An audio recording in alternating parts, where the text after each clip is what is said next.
pega teu papel, pega tua caneta, vai fazendo as tuas observações, as tuas anotações, aquele resuminho básico que vai te ajudar muito na hora da prova e a fixar um pouco mais esses conteúdos.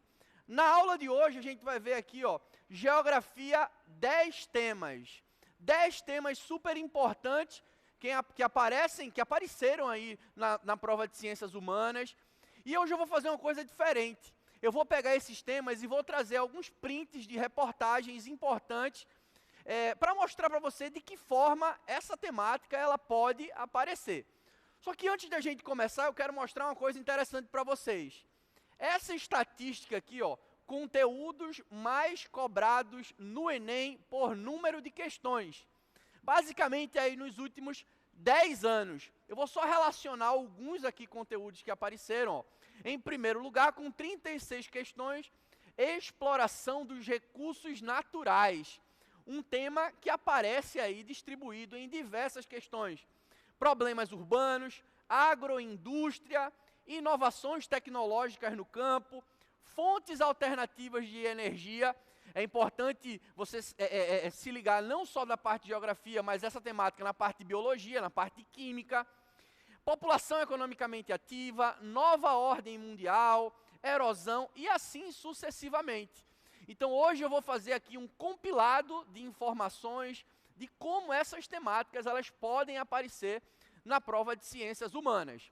Só que eu quero que você preste atenção num detalhe super importante. As habilidades que mais caíram no Enem, aí nas últimas edições, são a habilidade de número 30, e veja que interessante, ó, avaliar as relações entre a preservação e degradação da vida no planeta em diferentes escalas. Como assim?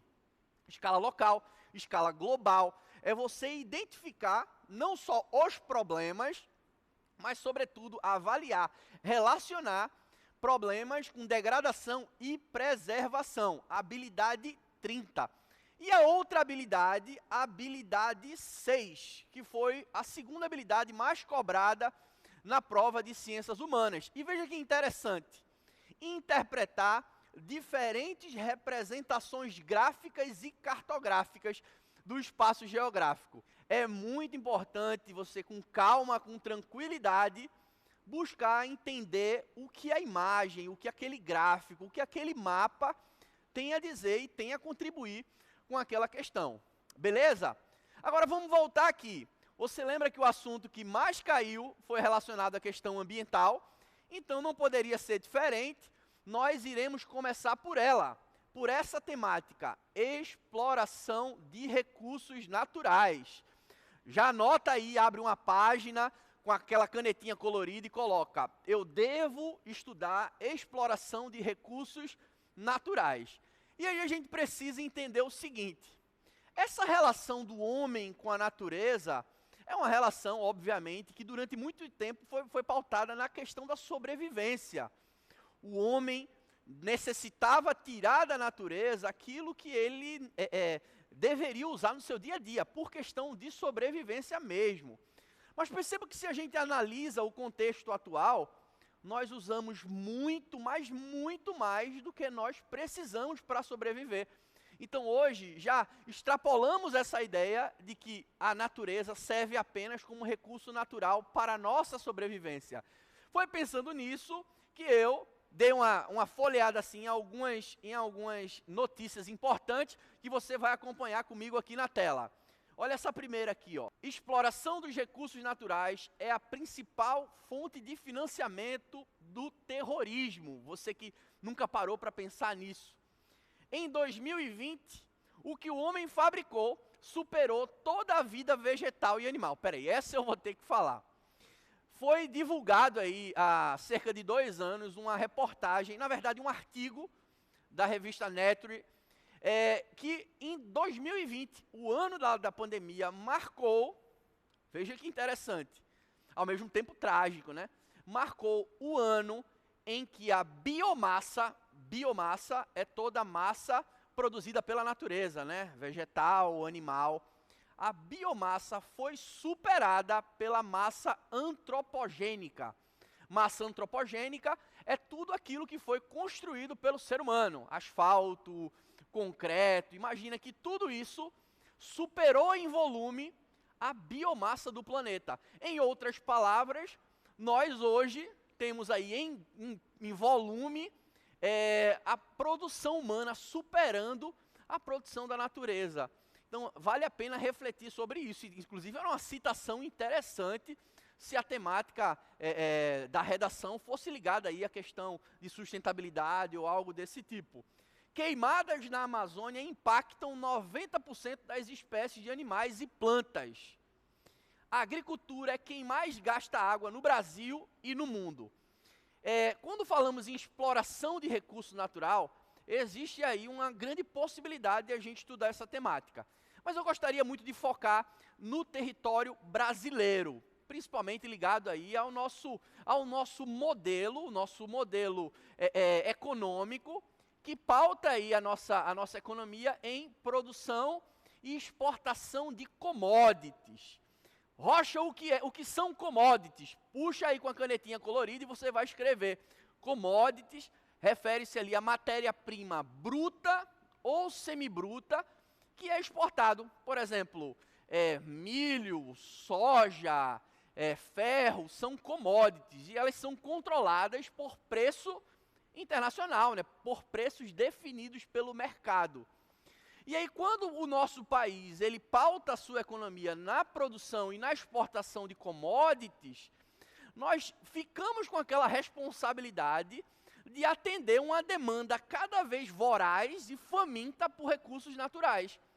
A grande questão é que quando alguém, por exemplo, compra o nosso milho, a nossa soja, ele paga o preço internacional, que no geral é um preço baixo, pois commodities são produtos com baixo valor agregado, e eles não pagam tudo aquilo que foi gasto na produção. Esse aqui é um grande exemplo. Ó. A agricultura é quem mais gasta água no mundo.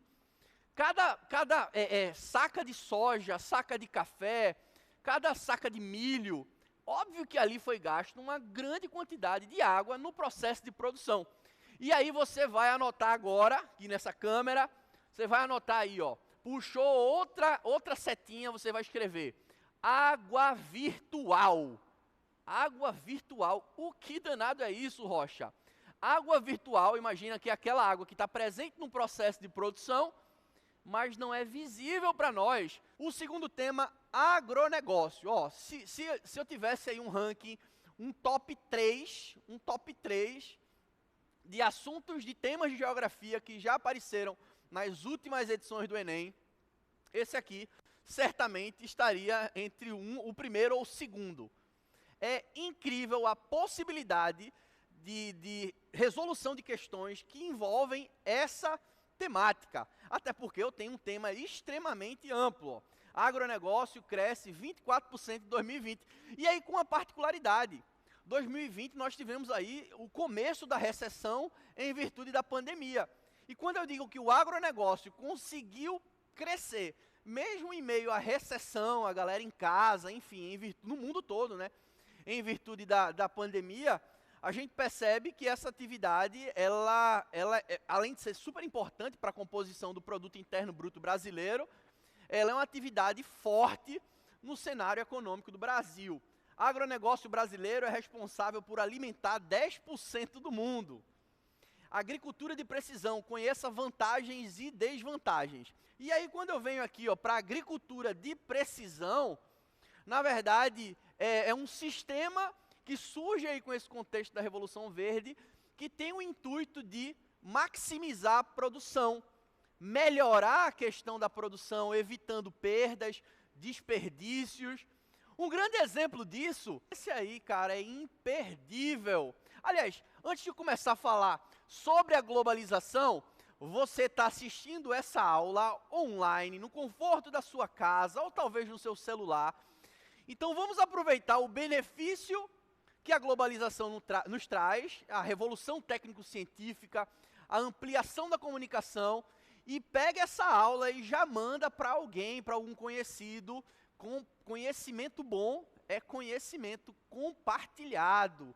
Então manda para a galera, é uma equipe massa de professores aqui do Arena Enem que vai trazer várias temáticas aqui para vocês. Globalização, uma palavra tão fácil, mas ao mesmo tempo tão difícil de definir, né? Tão difícil de você explicar.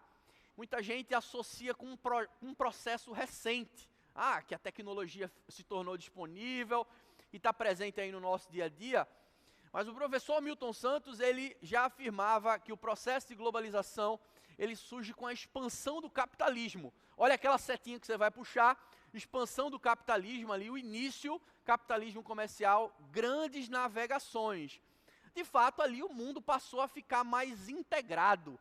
Integração talvez seria uma palavra sinônima ao processo de globalização. Mas, de fato, na medida que o mundo foi evoluindo do ponto de vista tecnológico, essa globalização ela se intensificou, mas está longe de ser um processo recente. Segundo o próprio Milton Santos, é um processo bem antigo. Mas a gente está vendo aqui, introdução ao 5G, abandonado pelo resto do mundo. A África vacinou cerca de 3% da população do Covid. Evidente que isso é uma notícia ali do contexto da metade ali da pandemia, mas hoje já avançou um pouquinho mais, mas isso é um fato. E aí, eu usando mais uma vez a referência do professor Milton Santos, você vai anotar aí o seguinte: globalização é bom? Globalização é ruim? O professor Milton Santos, ele usa como seu argumento nesse livro aqui, por uma outra globalização, a seguinte ideia. Ele explica que existem diversas faces do processo de globalização. A face da globalização como fábula. Anote isso, globalização como fábula. Ou seja, o mundo nos mostra tudo que é bom atrelado a esse processo da modernização, das transformações. As grandes empresas que comandam esse processo de globalização, elas não estão muito interessadas em mostrar o outro lado. E aí Milton Santos fala dessa fábula. É aquelas letrinhas ali, miudinhas, que aparecem no propaganda de cartão de crédito, elas são miudinhas para você não ver a taxa de juros que está ali. O que você tem que ver é o que o cartão de crédito faz por você, né? Aquela sensação de compra, de felicidade, quando você passa ali e dá aprovado, olha que incrível. Essa é a fábula, que tudo é perfeito, que tudo é maravilhoso, que a globalização trouxe e aproximou, obviamente, a vida das pessoas do mundo. E não deixa de ser, né? Porém, quando eu vejo essa notícia aqui, abandonados pelo resto do mundo, a África não seguiu o mesmo ritmo no processo de vacinação. É interessante isso, e aí o professor Milton Santos, ele chama de a globalização da perversidade. A globalização da perversidade é aquilo que o mundo não faz questão que você veja. E imagine que a África esteja aí no coração desse capitalismo ligado a essa perversidade. Então, centro da exploração europeia, mas hoje é como se a vida de um africano, sei lá, gente, meio que valesse menos do que a vida de um nova-iorquino. Basta você ver uma seguinte notícia. Um atentado terrorista, sei lá, em algum lugar, em Nova York, sei lá, um cara maluco lá pegou uma faca e tentou esfaquear alguém. A notícia vai viralizar e o mundo vai falar por vários momentos sobre isso. Enquanto isso, nós temos milhares, milhões de pessoas passando fome e morrendo na África, mas a gente não enxerga esse lado. E aí o professor Milton Santos chama de a globalização da perversidade. E a terceira fase da globalização seria aqui, por uma outra globalização. Seria uma possibilidade, a globalização como possibilidade. Só que o mundo ainda não discute muito essa questão.